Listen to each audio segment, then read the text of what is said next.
کشید نہیں کرتے۔ ہمارا المیہ بھی یہی ہے کہ ہم نرم اور گرم بستروں میں لیٹ کر خوشحالی کی دستک کا انتظار کرتے ہیں۔ بادل برستے ہیں تو بیج بونے کی بجائے بالکونیوں میں بیٹھ کر چائے کی چسکیاں لیتے ہیں اور قحط سالی کا رونا روتے ہیں۔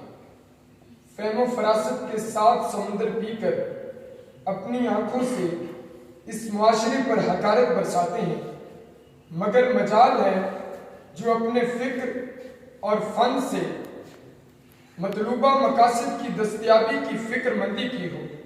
صدر اعلی وقار ہمارے پاس آرام کرنے کو رات اور کام کرنے کو دن ہے، مگر ہم بلاؤں سے زیادہ وحشت اوڑھ کر ساری رات جاگتے ہیں اور صبح ہوتے ہی جنگ میں ہارے ہوئے سپاہی کی طرح بغلوں میں منہ دبا کر سو پڑتے ہیں۔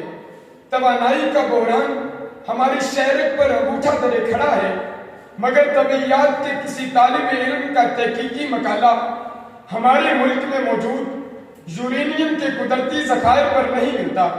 صدر اعلی وقار، حکومت کا تو کیا رونا کہ وہی کارسی شے ہے۔ عوام خود وہی وسائل پر اندھے منہ کرتے ہیں اور ڈکارے بغیر محروم و مظلوم بن کر ریاست پر خباثت اگلتے ہیں۔ ہمارے لیے عذاب تو یہی ہے صدر اعلی وقار کہ میسر کی ناشکری ہی درکار تک پہنچنے نہیں دیتی، وگرنہ آب و گل کی افراد ہے اور کوزہ گر گل تلاش کرتے ہیں، جب بہزاد اور مانی یہ جانتے ہی نہیں کہ دو رنگوں کی آمیزش میں ایک نیا رنگ ہوتا ہے۔ تو بتائیں صدر اعلی وقار کہ کینوس معجزہ گاہے فن کیسے بنے؟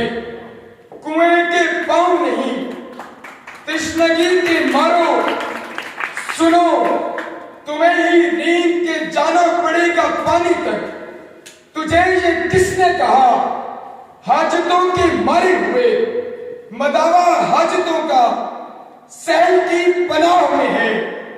وہی جہاں ہے تیرا جس کو تو کرے پیدا، یہ سنگو خشت نہیں جو تیری نگاہ میں ہے، یہ سنگو خشت نہیں جو تیری نگاہ میں ہے۔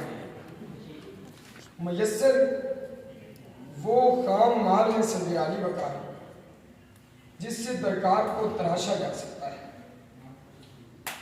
سو ہمیں مزید سنگ و خشت درکار نہیں، ہمیں درکار ہے تو وہ نسخہ ہے کیمیا جو میسر اجزاء سے ایسا امرت تیار کرے جو ہمارے ہر آزار کی تسکین ہو۔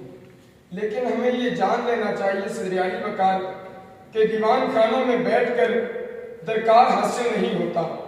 یہ دنیا کوئی بہشت نہیں ہے کہ جو چاہا مل گیا، کہ کارتھیج کے ہنیبال، مقدونیہ کے سکندر، غرفانہ کے بابر، ہندوستان کے راجہ اشوکا اور روم کے سیزر نے اس دنیا کو پیر پر باندھ کر اونگنے سے نہیں بلکہ گھوڑوں کی ننگی پشتوں پر سوار ہو کر فتح کیا ہے۔ سو درکار کو حاصل کیا جاتا ہے، رویا نہیں جاتا صدر اعلی وقار۔ تو آئیے کہ رونا چھوڑ کر ہمت کا راستہ اپناتے ہیں، آئیے کہ ہیلا بازی کو چھوڑ کر حقیقت پسندی کو اپنا شعار بناتے ہیں کہ منزل ہمارے پاؤں سے 2 گام ہی تو ہے، شب کی جھلک بھی صبح کا پیغام ہی تو ہے، رستہ طویل ہے بھی تو کتنا طویل ہے، لمبی ہے غم کی شام مگر شام ہی تو ہے، لمبی ہے غم کی شام مگر شام ہی تو ہے۔ اس سے پہلے کہ آج کا میسر کل کے درکار میں شامل ہو جائے، ہمیں واپس پڑھنا ہے۔ شکریہ سر۔